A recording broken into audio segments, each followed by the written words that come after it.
let's go to Mark White, our Home and Security Editor, on this one. I mean, we've run the film. You've heard what the Shadow Secretary of State had to say about it there. What can you add to what we're now seeing, Mark? Well, I was saying last week, context is everything. We only got a very short, right at the end of events, of course, showing that man being kicked in the head and then stamped on, which looked very bad, but we knew nothing of what led up to this. And now, of course, this new video that was obtained by the Manchester Evening News does show a very violent attack on those 3 police officers.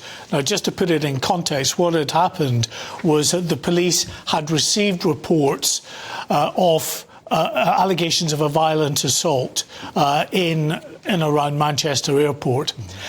They had then pinpointed a suspect in this area, standing by the ticket machines in a multi-storey car park.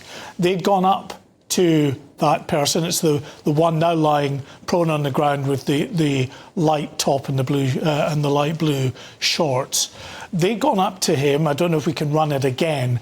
You can see they're behind him, and people have said, you know, they just went up to him and they punched him about the head. That's not what they did at all. You can quite clearly see they go up to him. They try to gain control of the situation very quickly. So he does. Yeah. It's just why anyone thinks they can take over. There's what, three police officers there. I think one of them's a woman. Look at him. Look at him. Yeah. Like, incredible. So the information they have is that the person they're looking for is wanted in connection with allegations of a violent assault.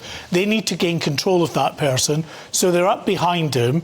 They then just try to get his hands behind his back to cuff him, and he's resisting. So you then see the officer grabbing his head and putting his head down. And at that point, the brother in this instance is in and starting to punch about the male armed officer. There's 2 female armed officers, 1 male armed officer.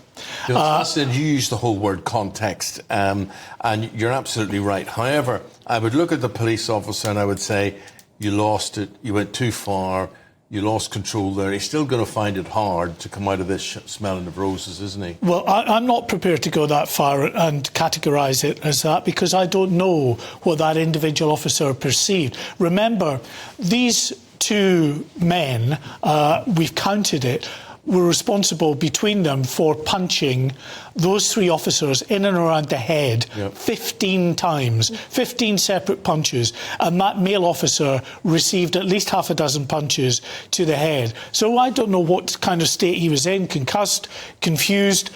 He was on the ground at one stage as a female officer finally got a taser shot off, which incapacitated the boy in the blue shorts. This officer fell with that young man to the ground. Now, we don't know. He immediately jumps to his feet again, and then a split second later, he kicks. Now, why he was kicking, I don't know. As I say, I'm not in that officer's head, but it was a very violent, fast-moving situation where he is armed with a firearm that he's desperate that these people who have been very violent don't get a hold of. So let's wait to see what he says if it ever gets to a prosecution. But this new video, and remember there will be body-worn video from all of those officers as well, let's see what kind of light that shines on the decision-making process for the officers. But I can tell you that there is a great deal of concern amongst the armed policing unit at Manchester Airport,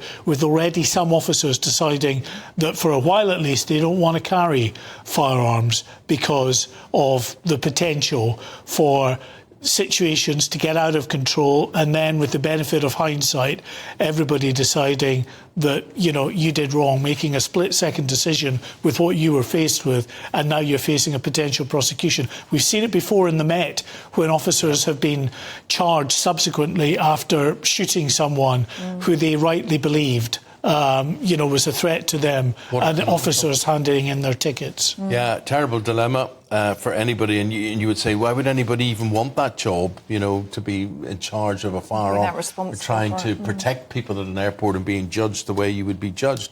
Mark White, for the moment, thank you very much indeed. Very much appreciate your analysis on that.